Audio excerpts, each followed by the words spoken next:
Let's bring in another voice into the conversation here as we broaden out the discussion into the markets. Thomas Martin, Senior Portfolio Manager at GLOBALT Investments. Good to talk to you today. Feels like we're still talking about sort of the key headwinds here, the debt ceiling talks, potential pause in Fed policy, and then, of course, concerns about where inflation still is. How are you positioning yourself right now, and how defensive does that portfolio look? Yeah, thanks for having me on your program. And the way we're positioned at GLOBALT is what we would say cautiously. If you look at where the market has been trading over the last several weeks since the end of March, we've been in a very tight trading range. I think that's not news to anyone. And we're just all, the market seems to be waiting for something. And some of that is the debt ceiling, and some of that is the Fed. Some of it has been the earnings season that we've been through. But although it's been sort of muted volatility at this point, once that logjam breaks and we start getting new information on the macro front, we may be in for a bit more volatility. Thomas, when you talk about a bit more volatility, what does that more specifically look like then? Well, what you have is waiting for the debt ceiling to be done and see what that looks like. It's probably not going to look much like a surprise to anybody other than the fact that we actually have some sort of an agreement. But then the hard work will have to begin as to raising the money to pay for the government, so to begin to sell treasuries. And that's going to have an effect on the liquidity of the market. And will make movements in other sectors a bit more pronounced.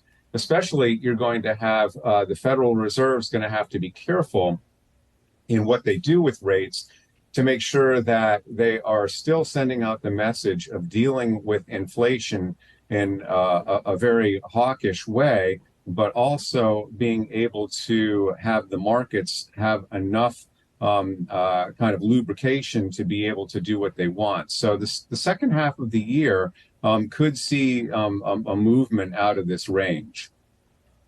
Let's talk about what we've heard out of some of these earnings reports. Retailers back in focus again today. We were talking about the improved picture on inventory but also looking at the consumer turning a little more cautious. What are some names that you're liking? Do you go to a highly specialized name, more like an Abercrombie, or do you kind of stick to the diversified names like these big box retailers?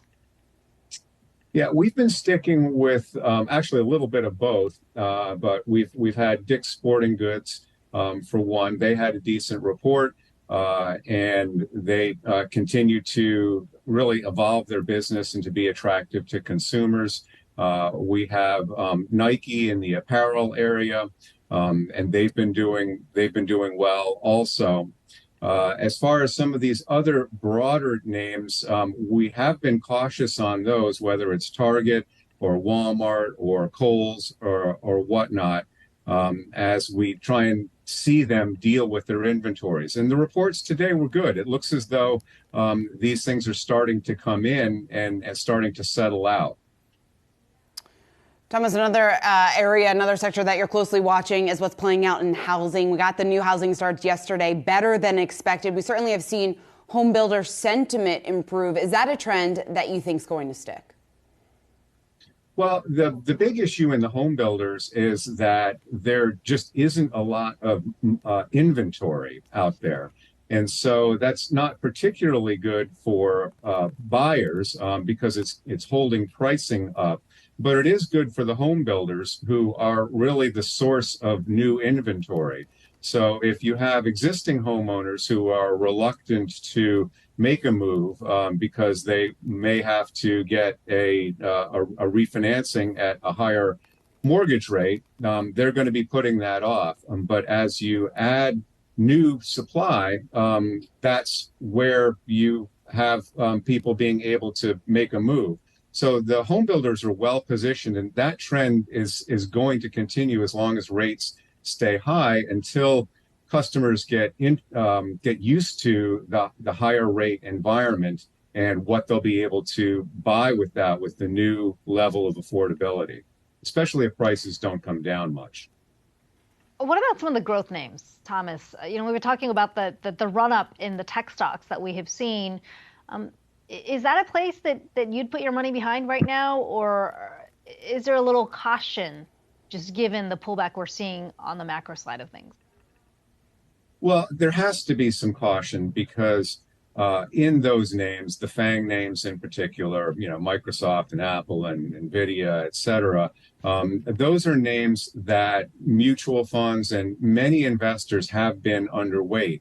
And part of the reason they're underweight those names is that they just are large proportions of the S&P 500.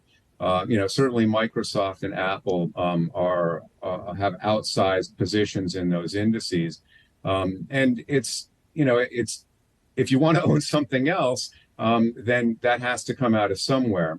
So those names have gotten very bid up, and the hype with AI and with all of the things that they can do is very attractive to investors. But at some point, they have to take a breather. And so it's not particularly concerning to me that those names start to slow down a little bit. They have to wait, but the underlying fundamental trends are very good. So you want to own them, but you want to be careful that, be ready for it, at least somewhat of a correction in the interim term. Thomas Martin, Senior Portfolio Manager at GLOBALT Investments. Good to talk to you today.